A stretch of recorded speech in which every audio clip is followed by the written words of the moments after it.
Okay, shooters, the course of fire is at the beep. You're going to draw and fire 3 shots in 6 seconds. 3 shots, 6 seconds. Are you ready? Yep. Stand by. Oh, wait, no. Oh, get your... Oh! Good catch, Nat. Good catch. Yeah. So I can... Okay. Now I'm ready. All right. 3 shots, 6 seconds. Shooters ready? Mm-hmm. Stand by.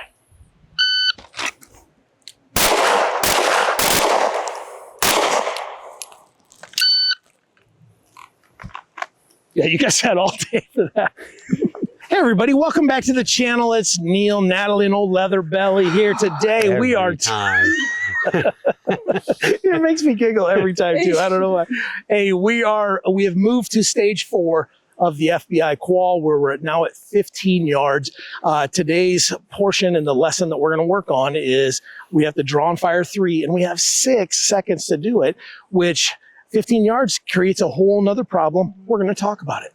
Today's video is brought to us by Mantis. The Mantis family of products is integral to ASP staff building handgun and carbine skills and are your most economical and fastest path to improvement in your skills too. Whether you choose the X10, the Laser Academy, the Blackbeard, or use them all in concert, they will help your practice be more effective, efficient, and fun.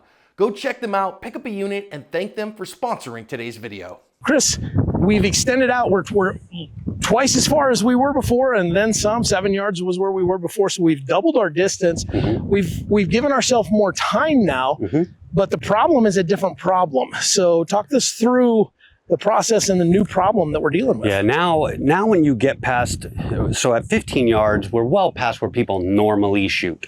Yep. And this is where it gets uncomfortable for people, because now, even if you have a relatively ample target area, you really have to control the gun to get the bullets to go where you want them to go. Yep. So you have to take a little bit more time, not saying slow down, taking a little bit more confirmation time to get the shots where you want them and not fall into the rut of rushing.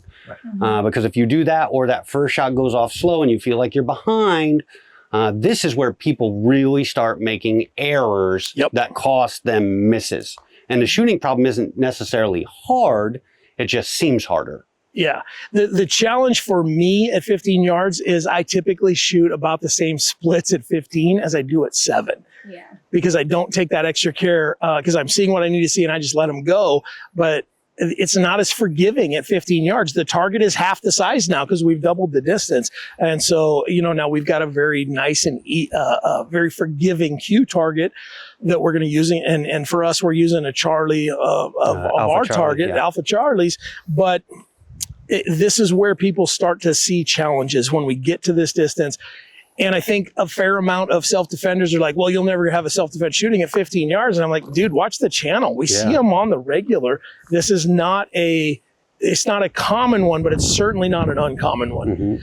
And the one I'm thinking about was out of Denver, where dude came out to somebody stealing his car and he got in a gunfight with a lady that was about 15 yards in the dark, and everybody gave him a hard time. Everybody in the comments was like, you got to get to the range, blah, blah, blah. And I'm like, you got to get to the range. Show us your video of you doing this in the dark. Show us doing it in the daylight. I don't care. This is a lot harder than I think people think, because most people don't shoot at 15 very often.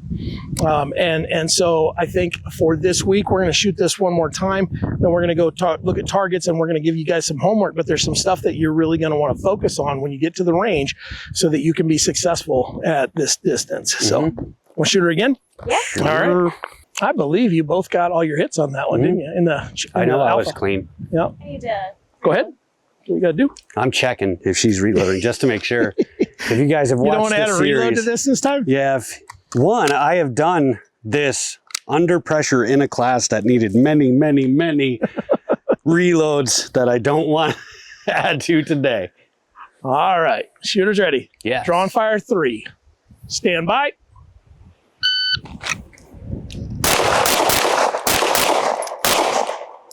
Four seconds, 4:01. 4:01, I think that'll stay there, yeah. This thing is picking up her decocker every time. Yeah. All right, let's It's go. such a habit too. I wish I could be like, should I wait for a Yeah. second? But I'm not even. I'm just moving it away, so we're okay.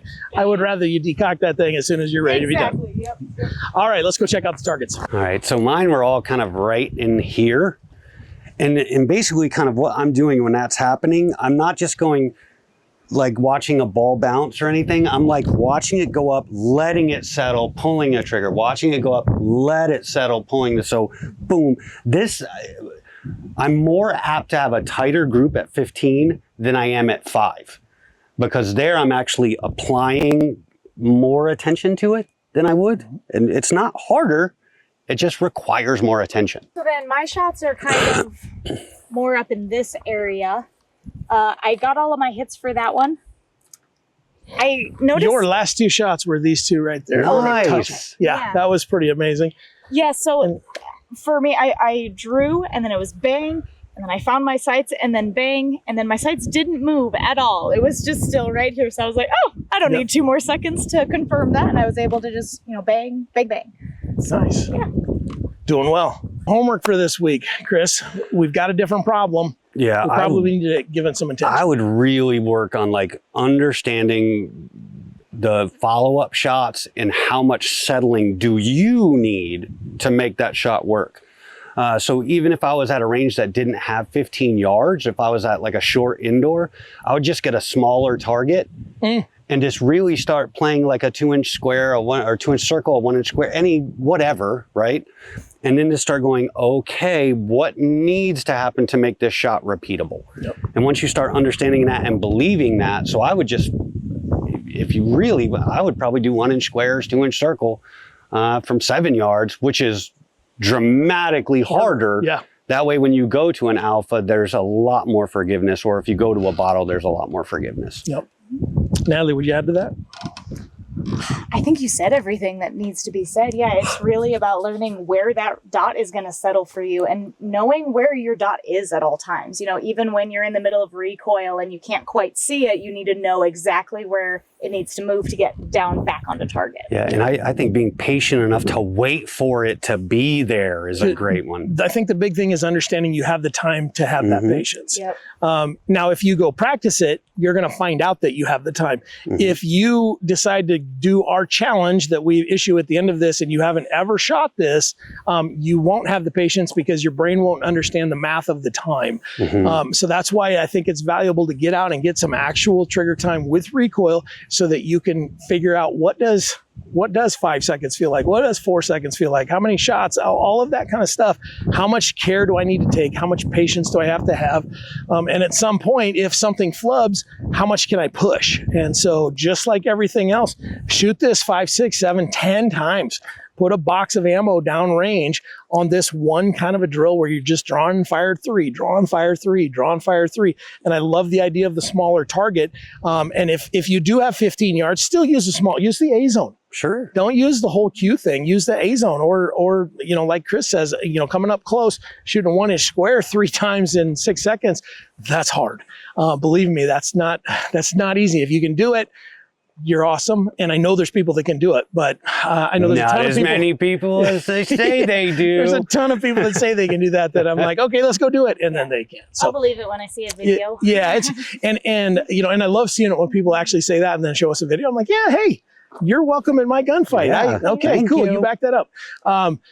But I think the reality here and the challenge of all of this, part of the challenge why we're doing this is because I think people a lot of times overestimate who they are as a shooter. Sure. Because they've gone to a range, they may not even own a timer, so they've never really seen the time. They've never seen the value of a timer. And again, there were great shooters before timers were invented. But the FBI came up with the first timer so that they could get a standard for their folks way back in the day. And they've kind of become the standard of figuring out who you are as a shooter, what you can do in what time frame, because given all day long, I believe just about any person that's watching this video can draw and put 3 shots into, the big bottle target. But when you add that time to it, that changes everything. And I think that's a really valuable lesson because again, our channel is essentially a self-defense channel. And as self-defenders, we know there's a clock running. There's no timer in a gunfight, but the time matters. And you have to be able to get into the fight faster than the other guy is, or you might not get out of the fight. And so that's really the point of all of this.